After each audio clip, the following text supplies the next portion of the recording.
לתושבי עוטף רצועת עזה והחיילים הגיבורים שלנו, שעצרתם את הרוצחים ולא נתת, אילולא אתם הם היו מגיעים אליי והייתי צריכה לברוח מביתי כמו שברחתי לפני 80 שנה מהנאצים.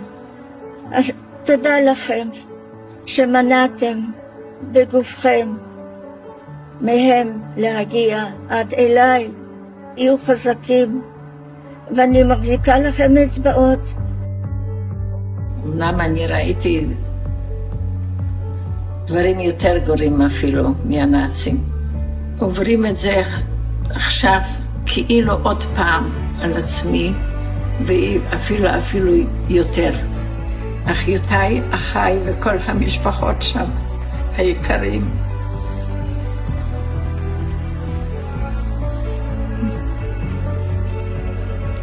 אתם, אין מילה כזאת במילון. מה שאתם עשיתם, מה שבניתם שם כולם, ושרק שתצליחו ושכולנו נצליח. כשקרה פוגרום, היה ליל הבדולח, הייתי בת 7, והייתי בסך הכל חודשיים בבית ספר, ואז אמא שלי הוציאה אותי מהבית ספר.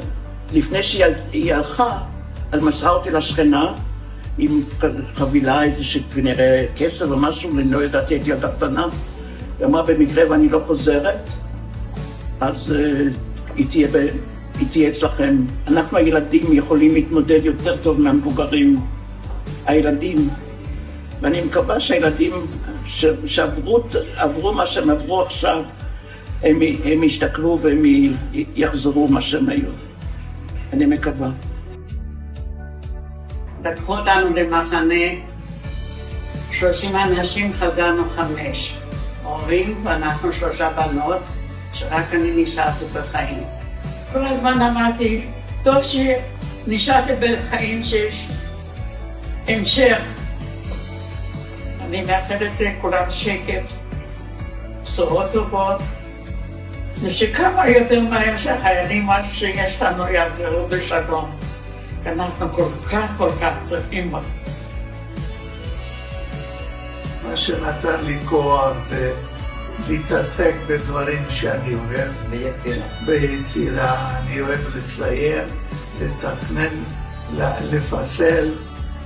בין היתר, המקצוע שרכשתי עזר לי בחיים, וכל הדברים האלו חיזקו אותי לעמוד מול הדברים הלא צפויים ואפילו הצפויים שקורים מבחינה ביטחונית ואפילו כלכלית, כמו בקורונה במדינת ישראל.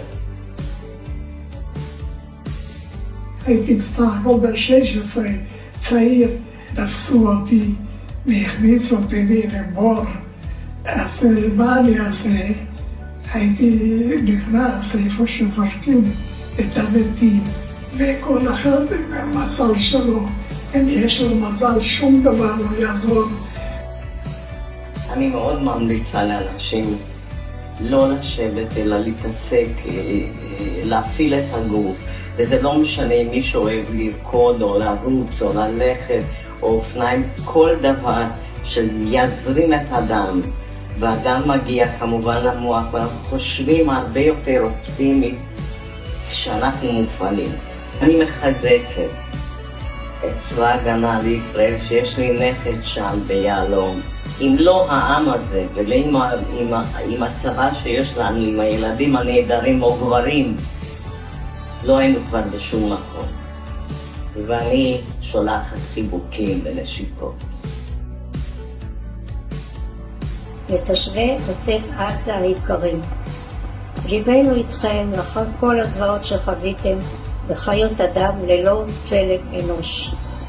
בתקווה שהפצועים מביניכם בגוף ובנפש יחלימו במהרה, והחטופים יחזרו הביתה במהרה ובשלום. מי ייתן בו תשובו לביתכם לאחר השיקום, ותשבו שם לבטח, אוהבים אתכם. לחיילים שלנו, סדיר ומילואים, תהיו חזקים, אנחנו גאים בכם, אנחנו תומכים בכם ואוהבים אתכם. עברתי הרבה דברים לא נעימים, אפילו קשים, ואם אני הצלחתי לשרוד, אנחנו נשרוד גם את היום הקשה שהיה לנו בשבת. אין לנו לאן ללכת, אנחנו כאן וכאן ננצח, ויחד עם כולם נמשיך לחיות, ונחיה טוב. תראו איזה עם, תראו איזה עם אנחנו. אין דבר כזה בשום מקום בעולם.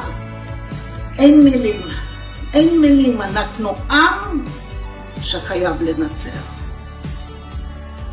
אחרי יום השואה הזה שעברנו ביום שבת, אני כולי מלא תקווה שיהיה טוב בארץ שלנו. זאת המולדת שלנו. וזאת הבית היחידה, מה שיש לנו. ובאו כולם להציל את הבית, עומדים בתור בחוץ לארץ, בכל מקום, בנמלי תעופה עומדים ומחכים בתור להיכנס למטוס ולהגיע הביתה ולהצטרף למלחמה.